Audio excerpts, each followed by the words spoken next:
We're talking about the pentagram. Here's one version. Someone sent me this beautiful coin a few years back. It's got Yod He Vav He in the corners, in the proper corners too, and Sheen up at the top for spirit. And they've got Adam and Eve on there. That's one side of the coin. And on the other side of the coin, they're giving equal time to a duality. We've got Yod He. There's Samael and Lilith, sort of the averse pentagram there.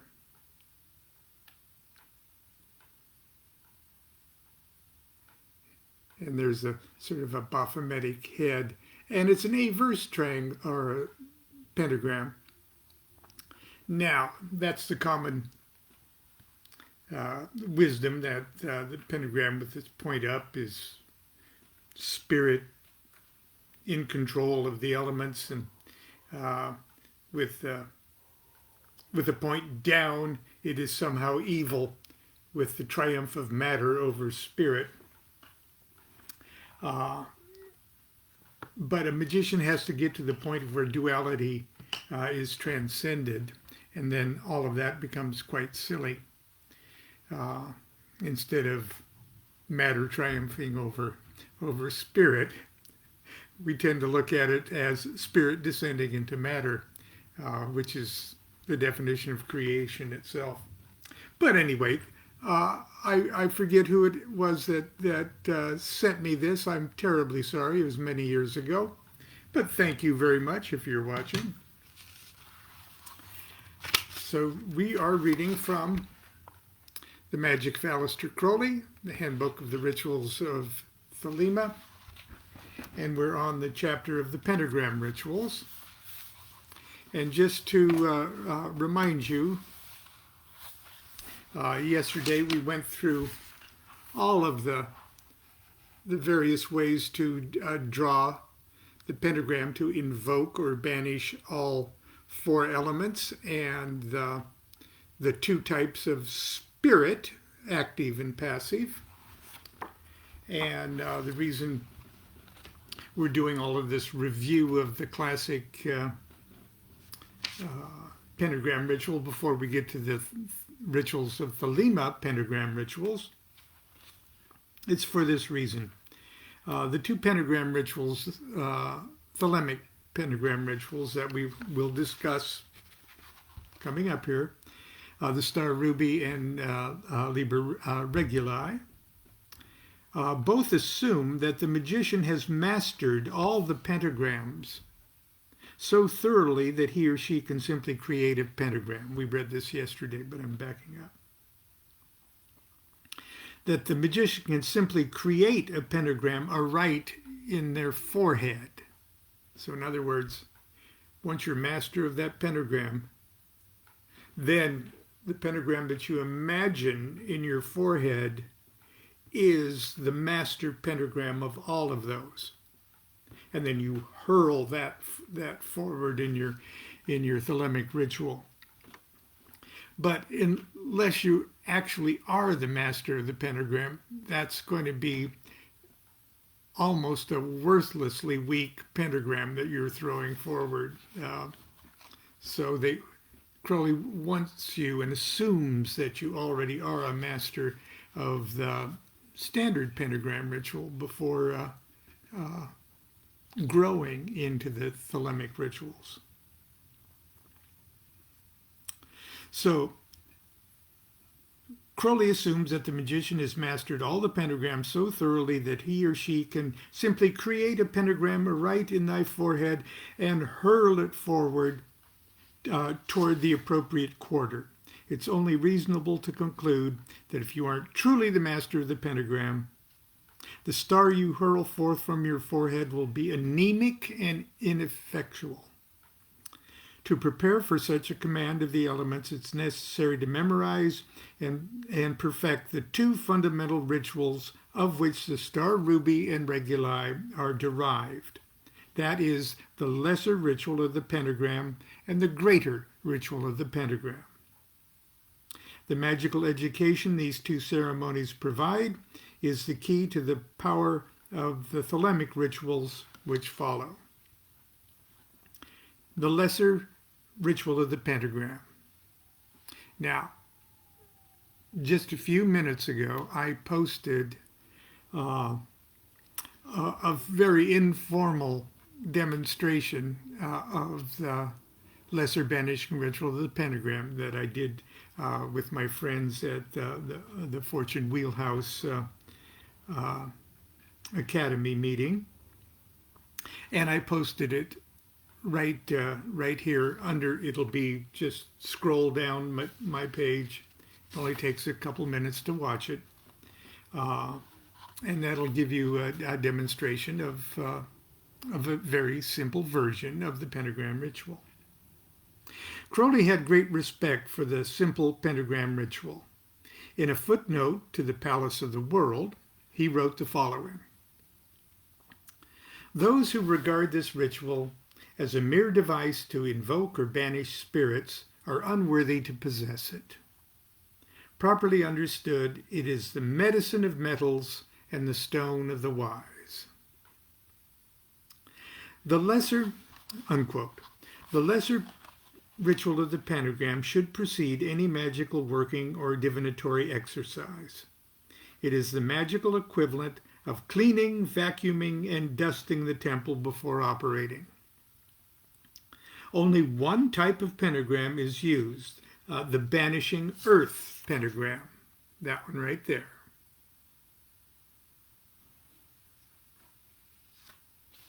And the ceremony is very brief.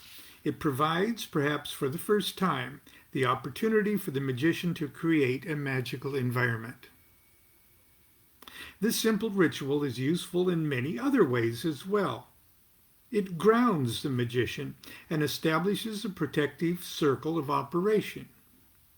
If done regularly, the magician will develop his or her powers of visualization and concentration by drawing the pentagrams and invoking the archangelic guardians. Note, the direction in which the magician moves in a ritual is very important. The basic rule of thumb is move with the sun or clockwise to invoke, and move against the sun or counterclockwise to banish. Clockwise is referred to as deosil, and counterclockwise is called widdershins. I love that word. Although the above formula is never abrogated, there are many rituals which appear at first glance to ignore the rules. Even the simple lesser banishing ritual of the pentagram instructs the magician to move deosil, or clockwise, around the circle. A little meditation upon this seeming contradiction will reveal to the student that the four quarters are properly banished by drawing the banishing earth pentagrams. But the circle remains sealed and guarded by the four archangels, who are invoked into their places by the deosil movement of the magician. In more complex rituals, the logic behind the dictated directions of movements will be harder to fathom. But it is very important for each magician to reason out, to his or her satisfaction, the method behind the madness. Okay, now we get just to it. Simple, short, it'll be a one-page description of the lesser ritual of the pentagram. I'll read through it, and then I'll read the footnotes in the back, or the endnotes in the back, which has a lot of good information in them.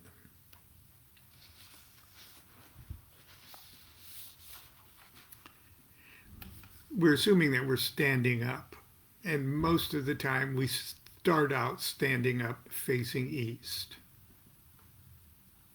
Touching the forehead, say ate, which means unto thee. Touching the breast, there'll be a footnote here. Touching the breast, say Malkuth. Touching the right shoulder, say Vigibura and the power. Touching the left shoulder, say Vegudula and the glory. So, Ate, Malkuth, Vegibura, Vegidula, just like that. Unto thee, the kingdom and the power and the glory. Clasping the hands upon the breast, say Le Olam, Le Olam, or Le Olam. Amen, which means to the ages. Amen. Turning to the east, make a pentagram, that of earth, with the proper weapon, usually the wand, and say, or vibrate, Yehovah, or Yod He Vav He. Turning to the south, we're going clockwise here. Say the same, or make a earth pentagram, and say Adonai. Turning to the west, draw your pentagram, say Ehyeh. Turning to the north, do the same, but say Agla. Extend the arms in the form of a cross, which is the sign of Osiris slain, and say, before me Raphael, behind me Gabriel, on my right hand Michael, on my left hand Uriel. For about me flames the pentagram, and in the column stands the six-rayed star. Then you repeat the Kabbalistic cross, Ate, Malkuth, Vigibura, Vigidula, Le Olam. Amen. Okay, that's very simple.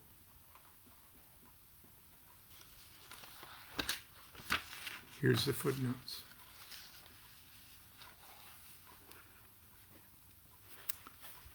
This part, the very first and the very end, is referred to as the Kabbalistic Cross. The magician actually indicates the three pillars of the tree of life upon his or her body. This affirms the magician's identity as a microscopic representation of God and announces that fact to the world.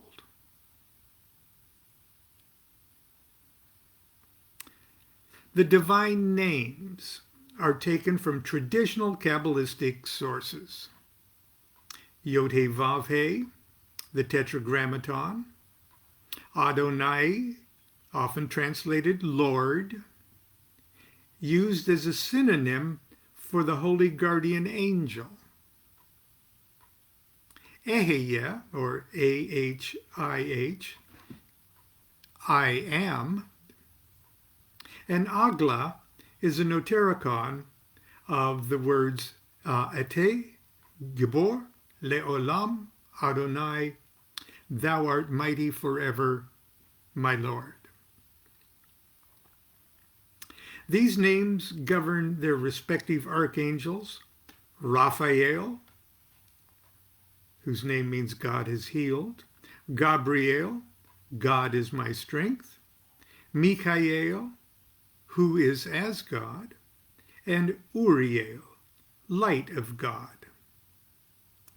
These archangels in turn rule a host of angels and lesser spiritual entities of the elements.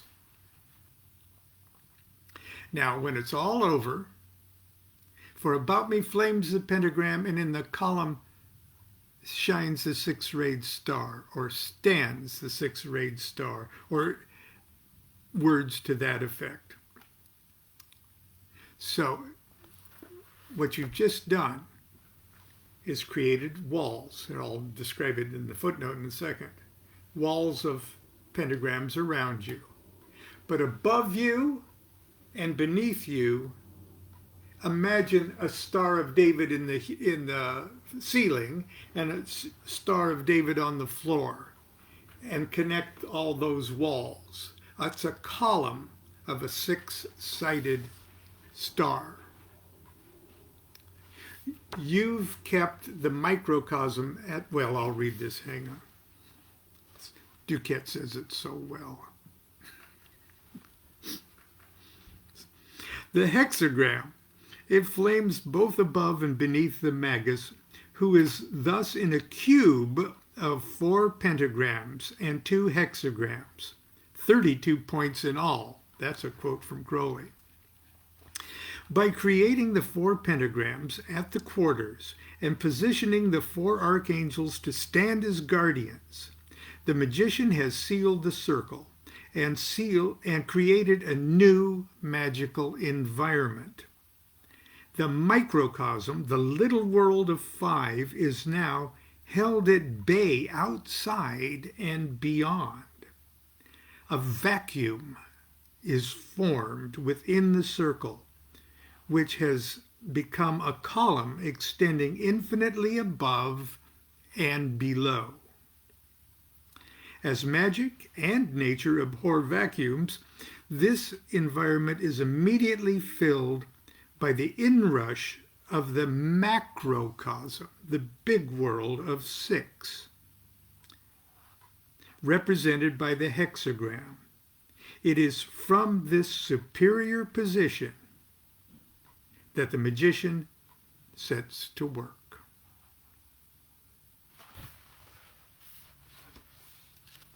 In the book,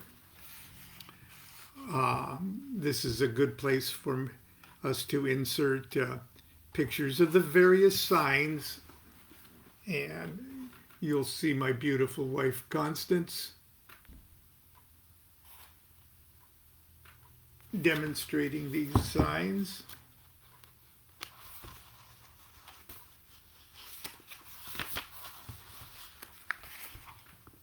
Here's more of them.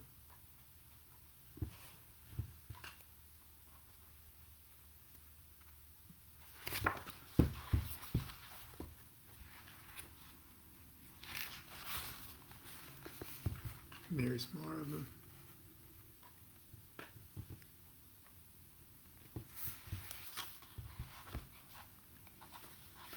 Now, concerning these vibrations of the God names. Now you can learn and practice this ritual very simply just by drawing your fingers and pointing and saying these words.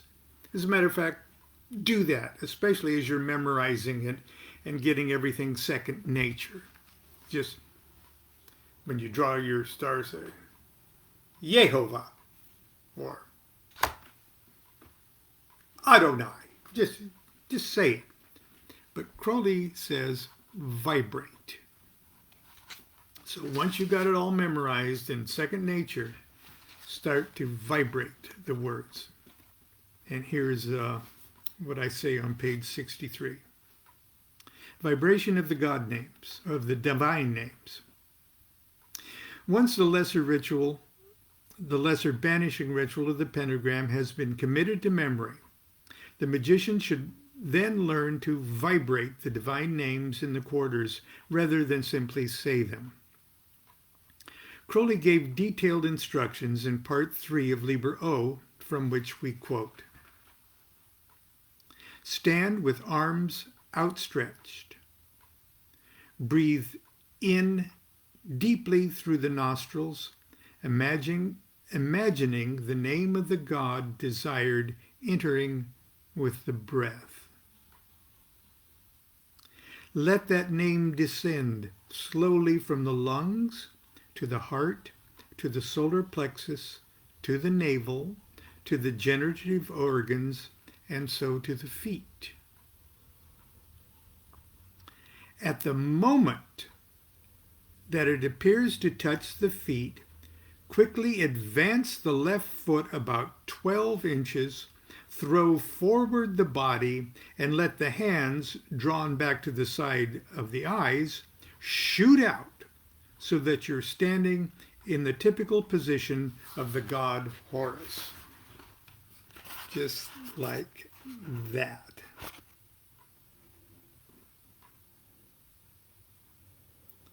So before that, you do suck in the breath. Bring the hands to the side of the eyes like that. Once the breath hits the feet, then left foot forward and vibrate.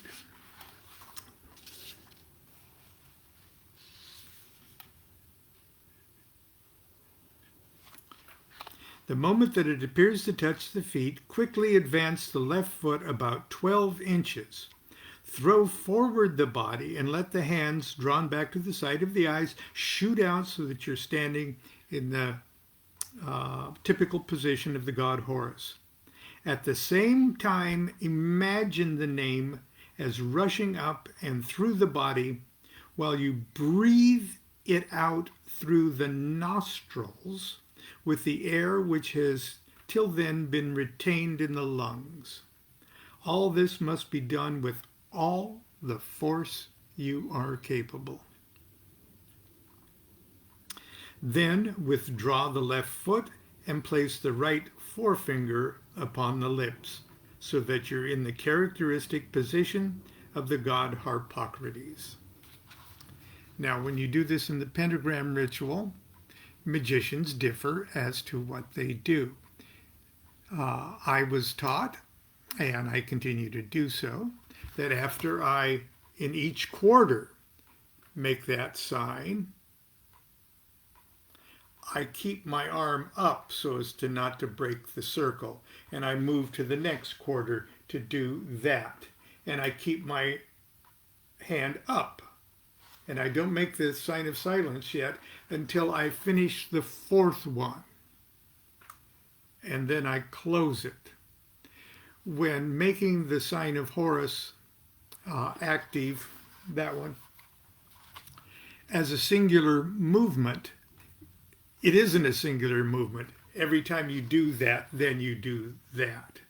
But when it's inserted in this ritual, I do all four and then close all four out with that. So, but you're not going to go to hell if you decide to do it after every one of those times. This is just the way I was taught by people that Crowley taught. Okay. It is a sign that then withdraw the left foot and place the right forefinger upon the lips so that you're in the character position of the god Harpocrates. Now, the god Harpocrates is Horus's twin brother. So Horus is twins. Okay, you can't have one without the other. It's like spirit. You can't have active without passive. You can't have active, passive, active, passive. It is a sign that the student is performing this correctly when a single vibration entirely exhausts his physical strength. It should cause him to grow hot all over or to perspire violently, and it should so weaken him that he will find it difficult to remain standing.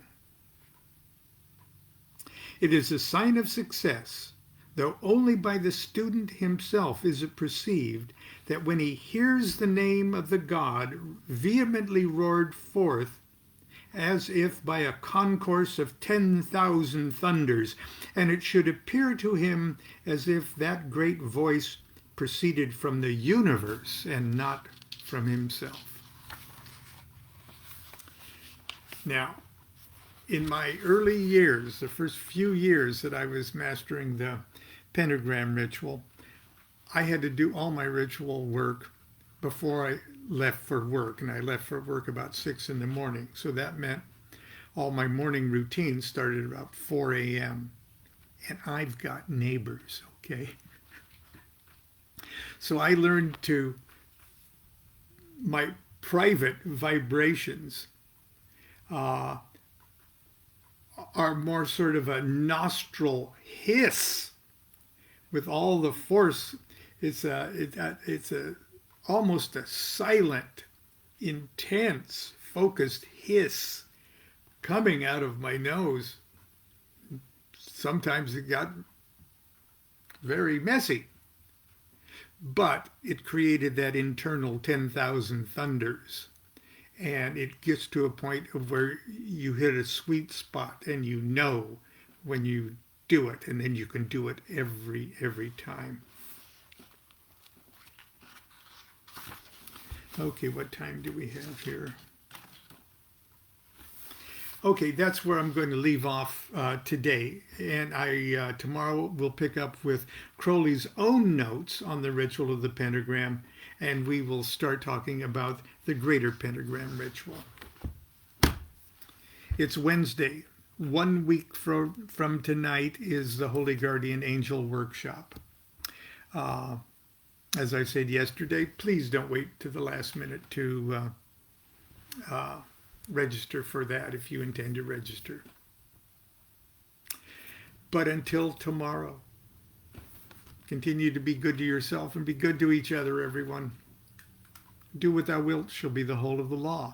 Love is the law, love under will.